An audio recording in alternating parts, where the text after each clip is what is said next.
24 जुलाई की दोपहर है और हम जंतर मंतर पर हैं। हमारे साथ पत्रकार अभिषेक श्रीवास्तव मौजूद हैं, मेरे संपादक हैं। संपादक और रिपोर्टर दोनों एक साथ जंतर मंतर पर घूम रहे हैं। बहुत सारी चीज़ों के ऊपर बात करेंगे, लेकिन बात बात जो शुरुआत करते हैं वो करते हैं भाषा से। अभिषेक जी, जो भाषा का इस्तेमाल जेनजीज कर रहे हैं, जिस भाषा में अपना प्रतिरोध कर रहे हैं, क्या ये भारत में ऐसा पहले कभी आपने देखा था? क्या ये इसमें क्या नयापन है और इसको आप मोरालिटी के नज़रिए से कैसे देखेंगे? ये सही है या गलत है? सही और गलत का सवाल देखिए थोड़ा मुश्किल है, कठिन है ना। हाँ। मैं कोई नहीं होता हूँ सही गलत बोलने वाला फिलहाल, तो वो भी इस मोमेंट में जब एक्शन का मोमेंट है ना। लेकिन एक बात तो है कि जो भाषा जिस तरह की प्रयोग की जा रही है वो आमतौर पे सार्वजनिक जगहों पर और इनकलाबी कार्रवाइयों में कम से कम ऐसी देखी नहीं गई पहले, है ना। हम लोगों ने नहीं देखी। और ऑब्वियसली पॉलिटिकल ट्रेनिंग इस तरह की होती भी नहीं है कि आप गालियां निकालें, है ना। लेकिन आप ये सोचिए कि ये जो भड़ास निकल रही है, हाँ। ये इससे क्या इंडिकेशंस लिए जा सकते हैं? हाँ। तो सबसे पहला मुझे लगता है कि इंडिकेशन यही है कि 30-40% ये छात्र, ये युवा जिस शिक्षा व्यवस्था के खिलाफ यहाँ खड़े हैं, ये अपने आप में उनके इस्तेमाल किए गए शब्द और उनके जो नारे हैं, हाँ। हाँ। ये बताते हैं कि शिक्षा व्यवस्था ने उनका क्या हाल बना डाला है। हाँ। क्या हाल बना डाला मतलब कि जो इमेजिनेटिव पॉलिटिक्स होती है ना, हाँ। हाँ। हाँ, इमेजिनेटिव तरीके से नारे गढ़ना, जब वो खत्म हो जाता है तब आप बहुत कोर्स और बहुत रॉ, बहुत कच्चे शब्दों तक आ जाते हैं और सीधे सीधे जो मन में होता है वो बोल लेते हैं, जैसे दोस्तों की महफिल में या लड़ाई झगड़े में। तो सड़क का आंदोलन, सड़क की भाषा का आंदोलन पहली बार बना है। और मुझे लगता है कि स्ट्रॉन्ग इंडिकेशन इस बात का है कि पिछले 10 साल 15 साल में शिक्षा व्यवस्था के साथ भाषा की ट्रेनिंग, मोरालिटी की ट्रेनिंग और अभिव्यक्ति को कैसे किया जाए, अपने फीलिंग्स को कैसे एक्सप्रेस किया जाए, उसकी ट्रेनिंग, है ना। उसके सारे विद्यालय, सारी जगहें जहाँ पे ये चीजें सिखाई जाती थी, हाँ।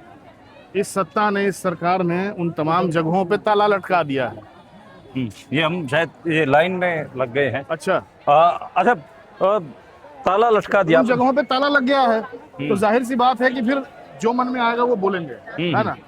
तो सही है गलत है मैं नहीं जानता, लेकिन मुझे लगता है कि ये होना ही था, आज नहीं कल ये होना था। और इस तरह की चीजें पहले हुई हैं। मतलब ऐसा नहीं है कि भारत में पहली बार ऐसा हुआ है।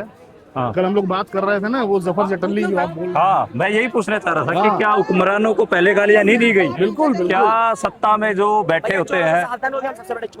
अच्छा। अब ये बच्चा आपको बोल के गया है, हाँ? चोरों से सावधान रहना। अब इनके पेपर चोरी हुए हैं, तो कह रहा अब हमें ही सत्ता सबसे बड़ा चोर कह रही है, हम सबसे बड़े चोर हैं।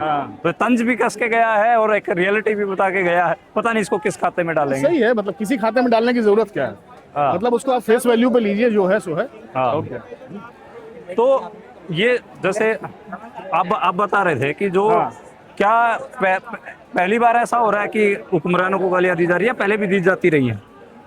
नहीं, देखिए, मतलब गाली जब मैं कहता हूं तो सिर्फ गाली ही नहीं, बल्कि मतलब नई भाषा में, व्यंग्यात्मक भाषा में, हाँ, प्रहसन की तरह चोट करना सत्ता के ऊपर, ये बहुत पुरानी परंपरा रही है। 10वीं 11वीं सदी में कश्मीर में एक बड़े विद्वान हुए थे, क्षेमेंद्र नाम था उनका। क्षेमेंद्र ने 3 बड़े प्रहसन लिखे। क्षेमेंद्र अभिनव गुप्त के साथ पढ़े थे और संस्कृत के बड़े विद्वान थे। अगर उनके तीनों प्रहसन आप पढ़ जाएं तो आपको समझ में आएगा कि उन्होंने समाज के किसी भी तबके को, पंडा पुजारी से लेके, जज से लेके, पीरों से लेके और तमाम धार्मिक पंथ के मठों तक किसी को बख्शा नहीं, सबको गाली दी, सबका मजाक उड़ाया, सबको एक्सपोज किया। और ये 1000 साल पहले की बात है। हाँ आप और आगे आइए, 500 साल आगे आइए, हाँ तो जो जाफर जटल्ली थे वो तो इसी दिल्ली सल्तनत में थे, हाँ जो बाद में दक्कन चले गए। हाँ जाफर जटल्ली यही नारनौल में पैदा हुए थे। हाँ और उन्हें हरियाणा के केवल थे। और उन्हें केवल इसलिए मार दिया गया हाँ क्योंकि उन्होंने बादशाह फरूख सियर के खिलाफ हाँ एक शायरी लिखी थी, हाँ और वो जिस भाषा में लिखते थे उसे अश्लील माना जाता था, हाँ है ना। यही दिल्ली में आपको याद दिलाऊं,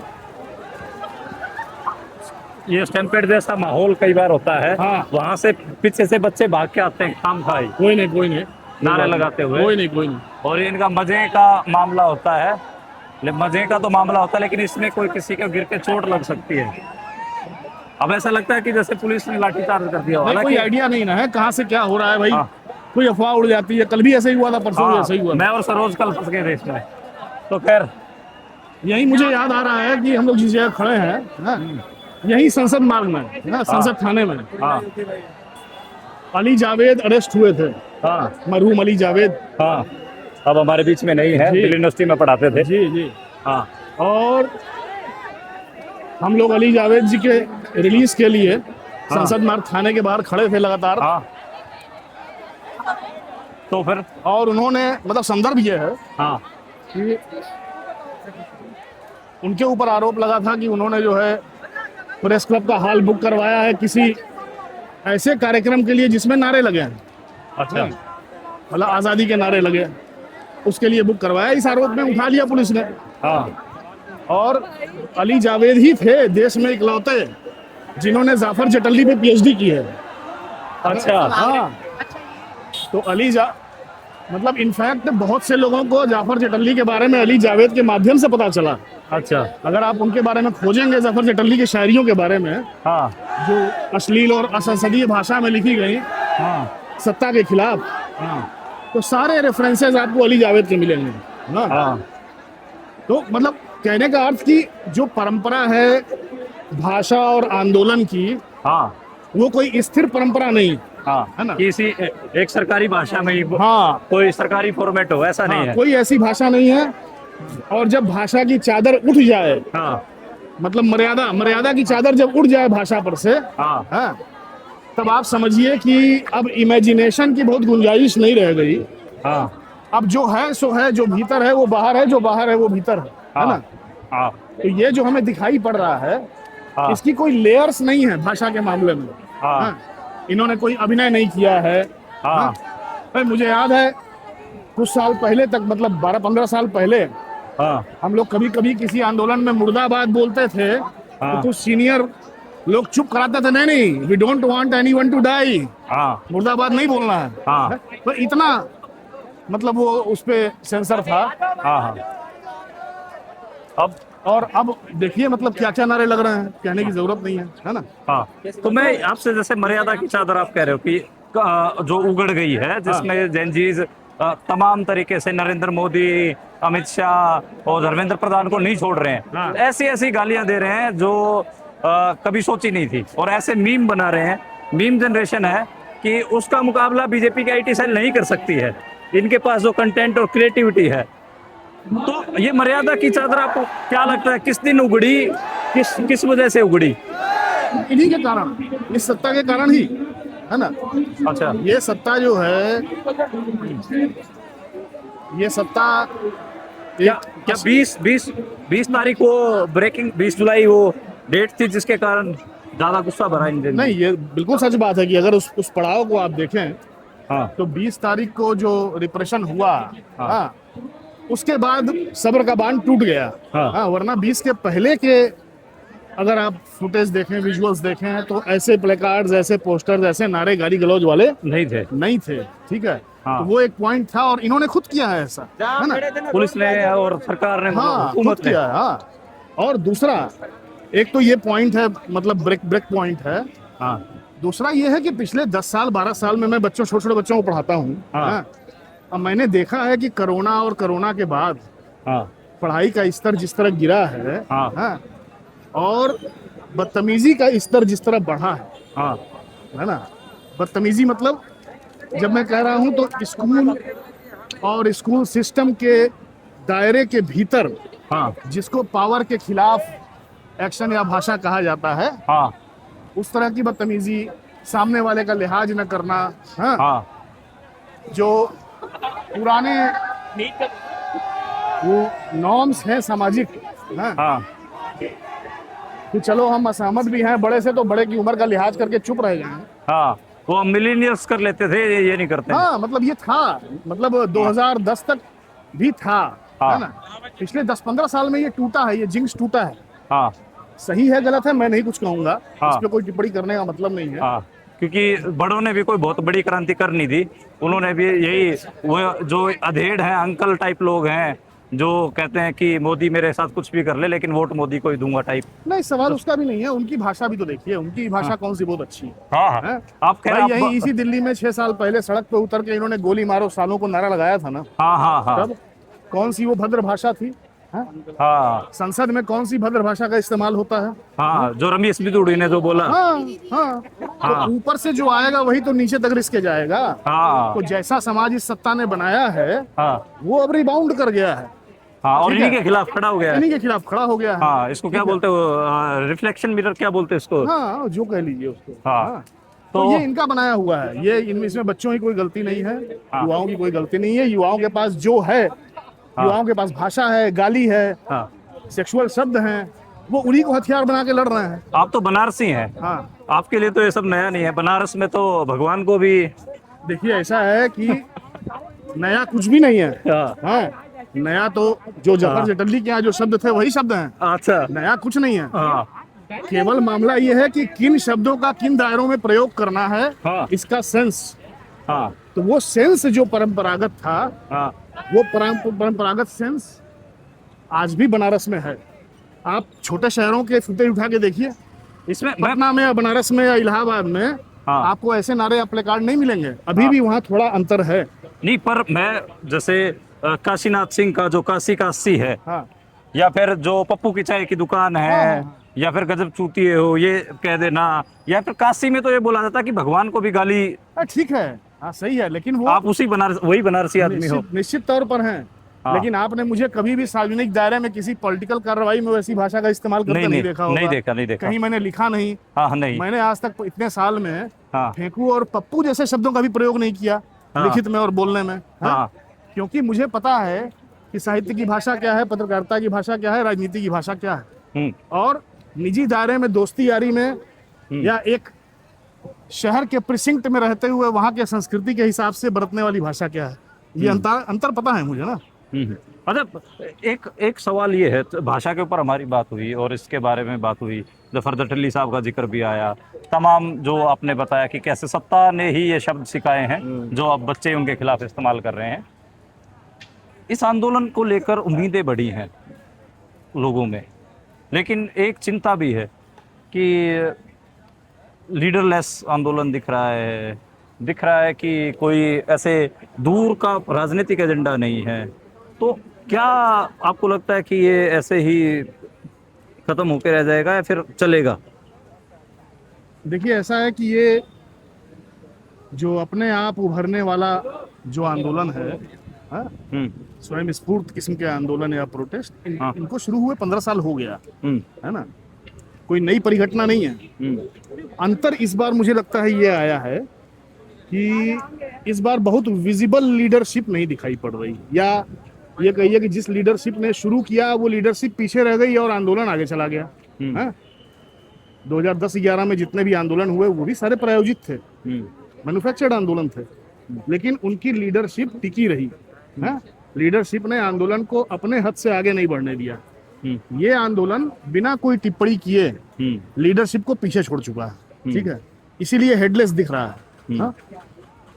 और ये एक मायने में अच्छा भी है, डायनेमिक्स के हिसाब से, गति के हिसाब से, ऊर्जा के हिसाब से बहुत अच्छा है। एक मायने में गड़बड़ भी है, क्योंकि जो राजनीतिक विजन होना चाहिए, जो राजनीतिक मंजिल का पता होना चाहिए, कहाँ पहुंचना है, चले जा रहे हैं, पता नहीं है कहाँ पहुंचेंगे, और उसके अलावा जो टैक्टिक्स होते हैं हाँ, वो इस आंदोलन में कहीं दिख नहीं रहा है। मतलब उस तरह से ये आप कहिए तो एक बेहद अनप्रिडिक्टेबल किस्म का जमावड़ा है। हाँ। हाँ, और यहाँ पे परंपरागत टूल्स आपको नहीं दिखाई पड़ेंगे।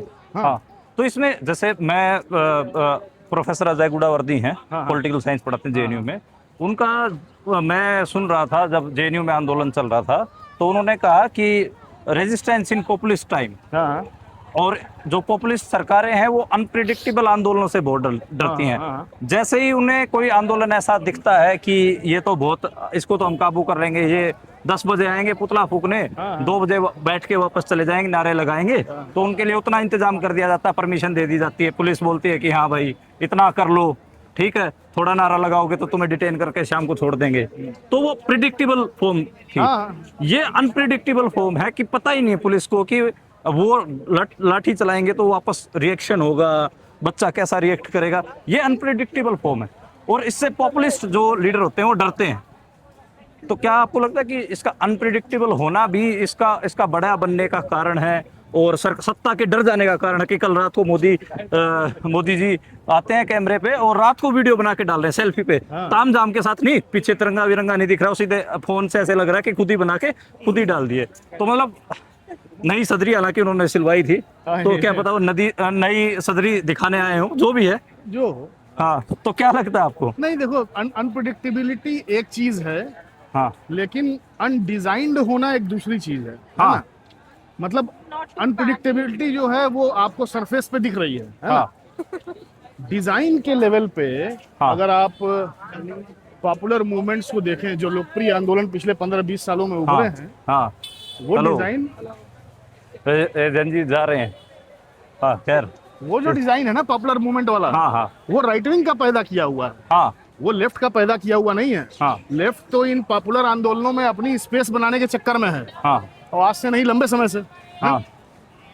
लेकिन तो लेनिन का भी जो ब्रेड बटर वाला था, बटर ब्रेड और ऐसा कुछ 3 उन्होंने भी पॉपुलर सिंबल तो उन्होंने भी लिए ही थे। वो सही बात है, आप पॉपुलिस्ट आंदोलनों से सिंबल्स ले लीजिए, हाँ। लेकिन उसकी राजनीति तो आपको पता होनी चाहिए। हाँ, हाँ, हाँ?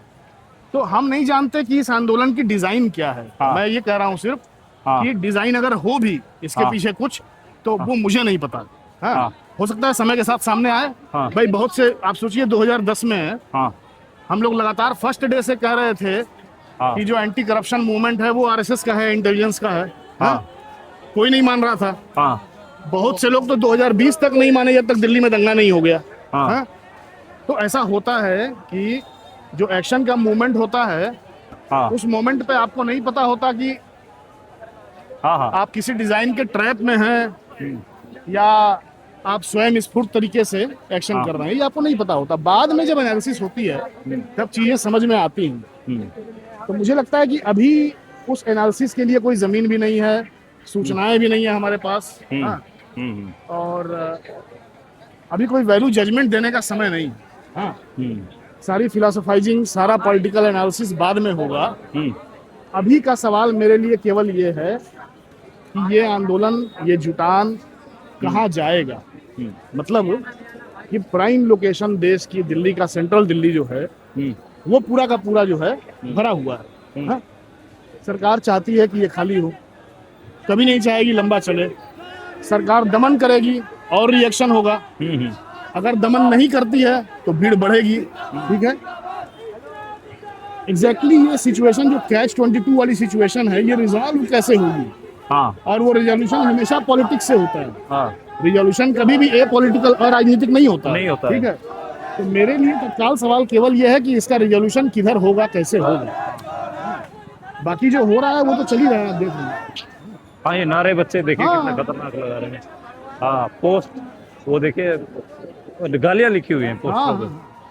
खैर, इसको कंक्लूड करें तो अभिषेक जी, हमारी जो बातचीत हुई भाषा से शुरू हुई थी और इस आंदोलन की राजनीति तक आ गई है। आज मैं एक आरएसएस के व्यक्ति से मिला, वो आए और काफी बड़े ओहदे पे हैं। उन्होंने कहा कि ऐसा लग रहा है जैसे जो समाज है वो तो संस्कार लेस हो गया है। उन्होंने कहा मेरे को कि ये जो बच्चे जिस हिसाब की गालियां दे रहे हैं, ये हमारे समाज में कैसे जाके परिवार को एक इकाई के तौर पे स्थापित करेंगे, या फिर जो मोहल्ले समुदाय की शेप कैसे लेंगे अगर ये इतने ज्यादा अनार्किस्ट हैं? तो उन्होंने ये बोला।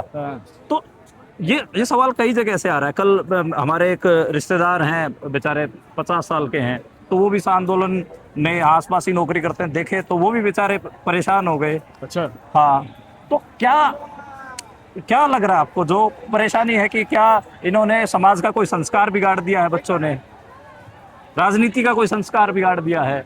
क्या बिगाड़ दिया इन बच्चों ने कि सत्ता भी परेशान घूम रही है और जो बहुत सारे ऐसे जो अपने आप को संस्कारवान मानते हैं वो भी रूठे फूफा की तरह मुंह फुलाए घूम रहे हैं? भाई, जिन्हें संस्कार की चिंता है उन्हें ये सोचना चाहिए कि उन्होंने आखिर किया क्या कि ये हाल है। उन्होंने कौन सा संस्कार दिया है? संस्कार कहीं से ऊपर से नहीं आता है ना। हाँ। तो जो लोग संस्कार की बात कर रहे हैं, चाहे संघ के हों चाहे जो भी माता पिता हों, हाँ, वो सोचिए ना कि कहाँ गड़बड़ी हो गई। भाई, आपने तो बड़ी कोशिश की होगी संस्कार देने की, आपकी नियत पे हम शक नहीं करते, शक नहीं कर रहे। गड़बड़ कहाँ चली गई? वो पॉइंट क्या था जहाँ पे कि आपसे बिदक के लड़के भाग आए? हाँ, लड़कियां हाँ, भी। लड़कियां भी। तो हम कह रहे हैं ये तो माता पिताओं और तमाम उन अधेड़ लोगों के रिफ्लेक्शन का समय है। अब उपदेश का समय गया, उपदेश का समय नहीं है। वो खुद बैठ के सोचें कि उन्होंने कहाँ गड़बड़ी की। कहीं वही तो जिस चीज को संस्कार समझ रहे हैं वो बंधन नहीं है, कहीं ये नया राजनीतिक संस्कार तो नहीं बन रहा है ना। सोचना पड़ेगा। मोमेंट पे प्रतिक्रिया देने से अच्छा है कि बैठ के सोचें। अच्छा, इसमें मैं एक और बात आपसे जानना चाहूंगा कि लोग ये बात बोल ली जा रही है पिछले 10-15 साल से कि ये पोस्ट आइडियोलॉजी दौर है, आइडियोलॉजी वगैरह मैटर नहीं करती, ऐसी बात बहुत हो रही है। तो डू यू थिंक कि ये मतलब आइडियोलॉजी लेस दौर है, आइडियोलॉजी का कोई बचा नहीं है कि आप लेफ्ट हो, राइट हो, आप सेंटर हो, आप लिबरल हो, इस बात का कोई मतलब ज्यादा रह नहीं गया? लोग बोलते हैं कि इशू बेस लड़ाई होती है आजकल, तो ये होता है वो होता है, बहुत सारे ऐसे डेफिनेशंस आप अलग अलग देख रहे हैं। पोस्ट ट्रूथ, पोस्ट मॉडर्निज्म के बाद ये भी आ गया कि अब तो सच्चाई कुछ बची नहीं है, नैरेटिव्स ही बचे हुए हैं। तो और जैसे उस आरएसएस के उस व्यक्ति ने मेरे को कहा कि ये तो सिर्फ नैरेटिव के तौर पे लड़ाई हो रही है कि मोदी को बदनाम कर दें, इसके अलावा तो कुछ हो नहीं रहा है। हाँ, तो ये इसके बारे में आपको क्या लग रहा है? भाई देखिए, ऐसा है कि राजनीतिक लड़ाई जो होती है, किसी भी सत्ता के खिलाफ लड़ाई राजनीतिक होती है, पहली बात है ना। अराजनीतिक कोई लड़ाई होती नहीं है, दिखता भले हो ऊपर से। मैं कह रहा हूँ ना कि हमें डिजाइन नहीं पता इसका, अनप्रेडिक्टेबिलिटी ऊपर दिख रही है ना। तो लड़ाई सत्ता के खिलाफ है तो राजनीतिक होना ही है अंततः। धीरे धीरे भले एक प्रोसेस में इवॉल्व करे वो पॉलिटिक्स, है ना।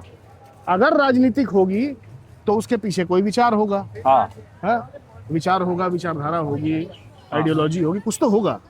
वो भले आपको नहीं दिख रहा है तो उसमें हमको नहीं दिख रहा है, हमारी क्या गलती है भाई? है, हमारे लिए नई चीज है, हमारे लिए आउट ऑफ सिलेबस क्वेश्चन आ गया है, हम भी समझने की कोशिश कर रहे हैं। यही ना है, मोदी जी भी समझने की कोशिश कर रहे हैं, तमाम लिबरल्स भी समझने की कोशिश कर रहे हैं भैया हो क्या रहा है। किसी को समझ थोड़ी आ रहा है। तो मैं इस बात को मानता हूं कि मुझे समझ में नहीं आ रहा है क्या हो रहा है, लेकिन जो हो रहा है वो कम से कम इसके पहले जो हो रहा था उससे बेहतर है ना। डिसरप्शन जरूरी है, यथा स्थिति का टूटना जरूरी है। पुराना टूटेगा तभी नया बनेगा। मत बने यार, नया बनने का तो 100 साल में किस विचारधारा ने नए बनने का क्या फॉर्मेट दे दिया हमें? नहीं दिया ना। लेकिन ये है कि ये जो सड़ांध है, यथा स्थिति है, जो रॉट है सिस्टम में, थोड़ा हिले, सन्नाटा टूटे, लोगों को लगे कि भैया ऐसा है कि ऐसे भी लोग इस देश में हैं, नई पीढ़ी है जिसको डर वर नहीं है, हाँ, जो बोल सकती है खुल के अपनी भाषा में। और क्या चाहिए? समाज सीखता है ना। हर आंदोलन का मोमेंट एक सीखने का मोमेंट होता है, शिक्षा का मोमेंट होता है। ये आंदोलन, जैसे कि किसान आंदोलन, जैसे मजदूर आंदोलन, हर आंदोलन ने देश को, समाज को सिखाया है, कुछ ना कुछ सिखाया है ना। इस आंदोलन से भी बहुत कुछ चीजें टूटेंगी, यथास्थिति टूटेगी, लोग सीखेंगे। हाँ, और एक पत्रकार होने के नाते हमारे जैसे लोगों का मूल काम ये है कि हम आंदोलनों में से शैक्षणिक मूल्य निकाल के, छांट के, कि भैया सीखने लायक क्या है इस आंदोलन में, उसको हम छांटें, उस पर हम बात करें, उस पर लिखें, सोचें, हैं कि नए दौर के आंदोलन, नई टेक्नोलॉजी के दौर के आंदोलन कैसे किए जा सकते हैं, कैसे सस्टेन हो सकते हैं अपने आप, हाँ, हमारे लिए सीखने का मामला है। अच्छा, एक बस खत्म कर रहे हैं हाँ। इस बातचीत को। सारे मामले में आपको पर्सनली कितना फर्क पड़ रहा है? क्या आपके अंदर बेचैनी बढ़ रही है कि बच्चों के साथ क्या होगा? इस पूरे मूवमेंट में, जैसे इंस्टाग्राम, तो मैं तो इंस्टाग्राम से सारी चीजें देख रहा हूँ, मेरे लिए इंस्टाग्राम नया प्लेटफॉर्म है। हाँ। बिल्कुल, मैं तो ट्विटर जो आजकल एक्स हो गया और फेसबुक, इन दो पे ज्यादा सक्रिय रहता था। आंदोलन के लिए भी नया प्लेटफॉर्म है ये, है ना। इंस्टाग्राम का आंदोलन है ये। हाँ जैसे वो अन्ना आंदोलन ट्विटर फेसबुक का आंदोलन था, हाँ ये रील का आंदोलन है। हाँ आप कहीं और देखेंगे आपको मिलेगा ही नहीं क्या हो रहा है। हाँ। हाँ। तो रील बनाने वाली जो हाँ, क्राउड है, हाँ। उन्होंने तो आप कितना बेचैन, आप देख रहे हैं तो आपको बेचैनी होती है? भाई ऐसा है कि 20 तारीख के पहले तक मैं बेचैन नहीं था, बहुत हाँ। सीधी बात।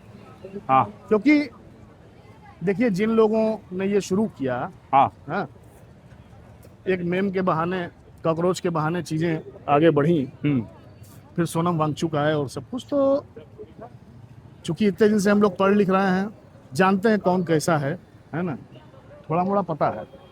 तो इसलिए 19 तारीख तक, 20 तारीख तक तो नहीं समझ में आया था हाँ कि इसको बहुत सीरियसली लें न लें। हाँ, ये मान के चल रहे थे कि जैसे 10/11 का मैन्युफैक्चर्ड प्रोटेस्ट था, वैसे ही ये भी मैन्युफैक्चर्ड ही होगा। हाँ, अभी भी मानते हैं इस बात को। लेकिन 20 तारीख के रिप्रेशन के बाद जो पुलिस का एक्शन हुआ ना, हाँ कार्रवाई हुई, उसके बाद जो रिस्पांस आया है, हाँ। वो रिस्पांस जेन्युइन है। वो जेन्युइन है। लोग, नौजवान वो जो जेन्युइन है। नौजवान जो शामिल हो रहे हैं, ये इनको अच्छा स्टेज तक भी नहीं जाते। ना, इनको तो पता भी नहीं है कौन क्या- चला रहा है, क्या क्या है, क्या स्टेज नहीं है। है? हाँ, इनकी राजनीति भी नहीं मालूम इनको। हाँ नेतृत्व से बहुत आगे ये जुटान निकल चुका है। हाँ हाँ, नेतृत्व बहुत पीछे रह गया। हाँ अब नेतृत्व के बारे में कुछ राजनीतिक बातें हो सकती हैं अलग समय पे। हाँ, लेकिन अभी मुझे लगता है कि 20 के बाद जो रिस्पांस आया, तो तब से 4 दिन हो गया नींद नहीं आई भाई। हाँ, नींद क्यों नहीं आई? क्योंकि हर रात ये लगता है कि यार रात बीत जाए, यार देखते रहें लगातार, कहीं कुछ एक्शन ना हो जाए। भाई हम घर बैठे क्या कर सकते हैं? कुछ नहीं कर सकते। हाँ, फिक्र तो होती है हाँ। बच्चों की। फोन कर लेते हैं 2-4 मित्रों को जो कवर कर रहे हैं, आपको फोन कर लिया, किसी को कर लिया कि यार तैयारी तो नहीं है मारने की, या कोई एक्शन की तैयारी तो नहीं है। हाँ? तो 3 रात से 4 बजे 5 बजे सो रहे हैं, देख रहे हैं रात बीत गई आराम से, चलो यार मामला खत्म हुआ। हाँ, एक दिन तो और मोहलत मिली। तो बेचैनी यही है कि 20 तारीख के बाद नींद नहीं आ रही है, और दूसरा समझ में नहीं आ रहा है हो क्या रहा है। हाँ, तो जब समझ में नहीं आता है तो नींद नहीं आती है ना। और हमारे जैसे पत्रकार जो यंग रिपोर्टर हैं, वो कैसे कवर करें? हमारे लिए भी तो सांस चढ़ाने जैसा विषय है, हमें भी बड़ा मुश्किल हो रहा है। सीखने का ही मसला है ना यार। मतलब हाँ। हर आदमी को सीखना चाहिए, अपने नए तरीके इवॉल्व करने चाहिए नई परिस्थितियों में। हाँ, हाँ आप रिपोर्टिंग के नए तरीके इवॉल्व करेंगे। हाँ।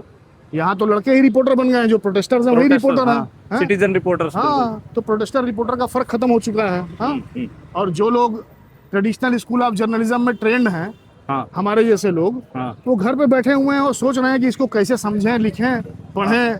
हैं? हाँ तो सबकी अपनी अपनी भूमिका है। हाँ। हाँ, हर कोई अपनी भूमिका नई परिस्थितियों के हिसाब से निभाएगा, हाँ और वहीं से सीखेगा कि कैसे रिस्पांस देना है ना।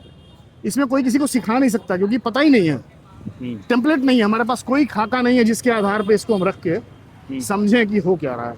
जी, ठीक है। शुक्रिया अभिषेक श्रीवास्तव जी। आपने लगातार पिछले तकरीबन 20 साल से जो भारत में आंदोलन हुए हैं उन पे लगातार कवरेज की है, अलग अलग आंदोलनों पे लिखा, अलग अलग राज्यों में जाके लिखा है, और देश गाँव नाम से इनकी किताब भी है, जिसमें भारत में अलग अलग जगह पे जो आंदोलन चल रहे थे उनके ऊपर बातचीत रही है। और किसान आंदोलन चला तो उसमें मेरे संपादक भी थे, और मैं इन्हीं को रिपोर्टिंग करता था। अब एक संपादक और एक रिपोर्टर, क्योंकि मैं यहाँ पर भी रिपोर्टर की भूमिका में ही हूँ, तो दोबारा सोचा कि बातचीत हो, और आप ये बातचीत भी आप लोगों को पसंद आएगी। उम्मीद है कि आप लोगों की कोई सजेशन हो, जो हमारे सवाल जो लगे आपको कि ये अनुत्तरित सवाल हैं, हम उनका ठीक से जवाब या सवाल नहीं कर पाए, आप जरूर उनको कमेंट बॉक्स में लिखिएगा। देखने के लिए शुक्रिया। हमारे पास भी सारे जवाब नहीं है। हाँ, ये सच्चाई है। हाँ। तो जरूरी नहीं है कोई सवाल आए तो हम लोग जवाब दे ही पाए। हाँ। ठीक है। नमस्कार, सत श्री अकाल, आदाब, राम राम।